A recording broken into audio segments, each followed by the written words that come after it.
నేను సినిమాలో 50 years నుంచి నాకు స్ట్రగుల్. ఓకే, చాలా కష్టపడాను, చాలా అప్స్ అండ్ డౌన్ చూశాను. ఇప్పుడు నాకు ఒక మంచి టైం వచ్చింది. ఓకే, అదే యానిమల్ తర్వాత నా లైఫ్ మారింది. కానీ ఈ రోజు మాత్రం ఒక్క విషయం చెప్తాను. నేను ఇప్పుడు దాకా ఒక 250-300 ఫిల్మ్స్ చేశాను. ఎన్నో variety of characters, variety of roles చేశాను. కానీ నా లైఫ్ లో the best and the most difficult role అంటే ఈ సినిమాలండి.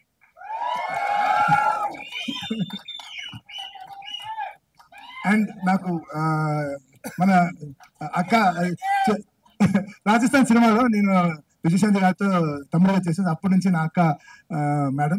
సో అక్క కనిపిస్తాను.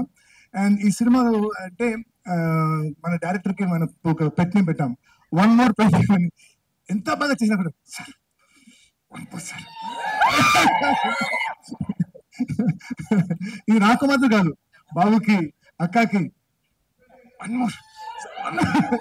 సో ఈ సినిమాలో అందరూ perfectionist. Starting director Kalyan Babu గారు, అక్క, producers, they are all perfectionist. So బాగా రాలేదంటే దే విల్ నాట్ యాక్సెప్ట్.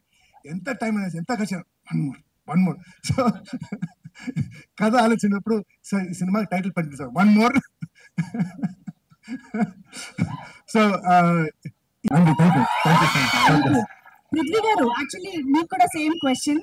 అమ్మ ఎవరికైనా దట్ బాండింగ్ సేమ్ ఉంటుంది, కానీ మీ లైఫ్ లో, రియల్ లైఫ్ లో మూమెంట్ ఏదైనా మాతో షేర్ చేసుకుంటారా? ఇలా my mother is not a good mother, she is a horrible mother.